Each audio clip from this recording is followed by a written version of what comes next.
ನಮಸ್ಕಾರ, welcome to my channel smart ideologic. ಕಳೆದ ವಿಡಿಯೋದಲ್ಲಿ ನಾವು ವ್ಯಾಕರಣಕ್ಕೆ ಸಂಬಂಧಪಟ್ಟಂತಹ ಒಂದಿಷ್ಟು ಮಾಹಿತಿಯನ್ನು ತಿಳ್ಕೊಂಡ್ವಿ. ಈ ವಿಡಿಯೋದಲ್ಲಿ ಅದರ ಮೇಲೆ ನಾವು ಒಂದಿಷ್ಟು ಅಭ್ಯಾಸವನ್ನು ಬಿಡಿಸೋಣ. So let start.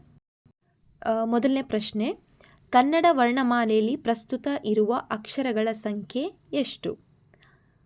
ಎಷ್ಟು ಅಂತ ಕಲ್ತಿದ್ವಿ ನಾವು? 49. ಸೊ ಆನ್ಸರ್ 49 ಅಕ್ಷರಗಳಿದೆ ನಮ್ಮ ವರ್ಣಮಾಲೆಯಲ್ಲಿ. ಕನ್ನಡ ವರ್ಣಮಾಲೆ ಅಕ್ಷರಗಳಲ್ಲಿರುವ ಮುಖ್ಯವಾದ ವಿಭಾಗಗಳ ಸಂಖ್ಯೆ ಎಷ್ಟು? ವರ್ಣಮಾಲೆ ವಿಭಾಗಗಳಾಗಿದ್ವಲ್ಲ, ವಿಂಗಡಿಸಿದ್ರಲ್ಲ, ಎಷ್ಟು ವಿಧಗಳಾಗಿ ಅದನ್ನ ವಿಂಗಡಿಸಿದ್ರು ಅಂದರೆ 3 ವಿಂಗಡಣೆ ಮಾಡಿದರು.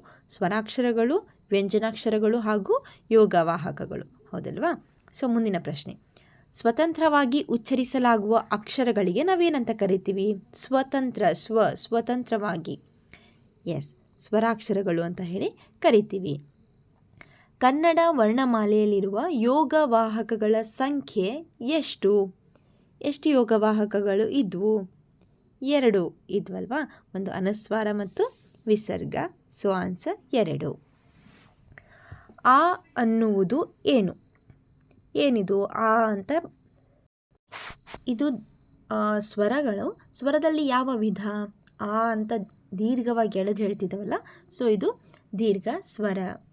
ಮುಂದಿನ ಪ್ರಶ್ನೆ, ಕನ್ನಡ ವರ್ಣಮಾಲೆಯಲ್ಲಿನ ಒಟ್ಟು ವ್ಯಂಜನಾಕ್ಷರಗಳ ಸಂಖ್ಯೆ ಎಷ್ಟು? ವ್ಯಂಜನಾಕ್ಷರಗಳಲ್ಲಿ 2 ಥರ ಇದ್ವಲ್ಲ, ಸೊ ಅವನ್ನೆರಡೂ ಸೇರಿಸಿ ಹೇಳ್ದಾಗಿರುವಂಥದ್ದು ಎಷ್ಟು? 34. ಅಲ್ಲಿ ಅವರು ವರ್ಗೀಯ ಅವರ್ಗೀಯ ಅಂತ ಕೇಳಿಲ್ಲ. ನೀವು 25, 13ಕ್ಕೆ ಮತ್ತು 9ಕ್ಕೆ ಕನ್ಫ್ಯೂಸ್ ಮಾಡ್ಕೋಬೇಡಿ. ಸಾರಿ, ಇಲ್ಲಿ ಒಟ್ಟು ವ್ಯಂಜನಾಕ್ಷರಗಳು ಎಷ್ಟು ಅಂದರೆ 34 ಅಂತ ಹೇಳಬೇಕು.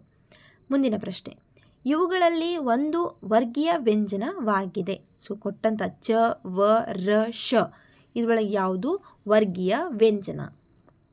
ಯಾವುದು? ಚ ಆನ್ಸರ್ ಅಲ್ವಾ? ವ, ರ ಮತ್ತು ಶ ಇವೆಲ್ಲ ಅವರ್ಗೀಯ ವ್ಯಂಜನ. ಮುಂದಿನ ಪ್ರಶ್ನೆ, ಕನ್ನಡ ವರ್ಣಮಾಲೆಯಲ್ಲಿರುವ ಅವರ್ಗೀಯ ವ್ಯಂಜನಗಳ ಸಂಖ್ಯೆ ಎಷ್ಟು? ಅವರ್ಗೀಯ ವ್ಯಂಜನ ಎಷ್ಟಿದ್ದಾವೆ ಅಂತ ಹೇಳಿದ್ವಿ? ಸೊ ಇದರ ಆನ್ಸರ್ ಬಂದು 9, ಯದಿಂದ ಳವರೆಗಿನ ಅಕ್ಷರಗಳು. ನೆಕ್ಸ್ಟ್ ಪ್ರಶ್ನೆ, ಇವುಗಳಲ್ಲಿ ಒಂದು ಅವರ್ಗೀಯ ವ್ಯಂಜನವಾಗಿದೆ. ಸೊ ಯಾವುದು ಇದರಲ್ಲಿ ಅವರ್ಗೀಯ ವ್ಯಂಜನ? ಚ, ಬ, ಧ, ನ. ಯಾವುದು? ವ. ನೆಕ್ಸ್ಟ್, ಕನ್ನಡ ವರ್ಣಮಾಲೆಯಲ್ಲಿರುವ ಅವರ್ಗೀಯ ವ್ಯಂಜನಗಳ ಸಂಖ್ಯೆ, ಇಲ್ಲಿದು ಸಂಖ್ಯೆ ಎಷ್ಟು ಅನ್ನೋದು ರಿಪೀಟ್ ಆಗಿದೆ ಕ್ವೆಶನು, ಆದ್ದರಿಂದ ಆನ್ಸರ್ ಎಷ್ಟಿದು? 9 ಅಂತ ಇದೆ. So number. ಸೊ ಇದಿಷ್ಟು ಲಾಸ್ಟ್ ವಿಡಿಯೋದಲ್ಲಿ ಕಲಿತಂತಹ ಒಂದು ವ್ಯಾಕರಣ ಮಾಹಿತಿಗೆ ಸಂಬಂಧಪಟ್ಟಂಥ ಒಂದಿಷ್ಟು ಅಭ್ಯಾಸ ಆಗಿದ್ವು. ಮುಂದಿನ ವಿಡಿಯೋದಲ್ಲಿ ಇನ್ನೂ ಹೆಚ್ಚಿನ ಮಾಹಿತಿಯೊಂದಿಗೆ ಬರ್ತೀನಿ. ಸೊ ಪ್ಲೀಸ್ ವಿಡಿಯೋನ ಅಪ್ಡೇಟಲ್ಲಿರಿ. ಇನ್ನೂ ಯಾರೆಲ್ಲ ಸಬ್ಸ್ಕ್ರೈಬ್ ಮಾಡಿಲ್ಲ, ಪ್ಲೀಸ್ ಸಬ್ಸ್ಕ್ರೈಬ್ ಮಾಡೋದನ್ನು ಮರಿಬೇಡಿ. ಸಬ್ಸ್ಕ್ರೈಬ್ ಮಾಡಿ, ಸಪೋರ್ಟ್ ಮಾಡಿ. Thank you so much for watching.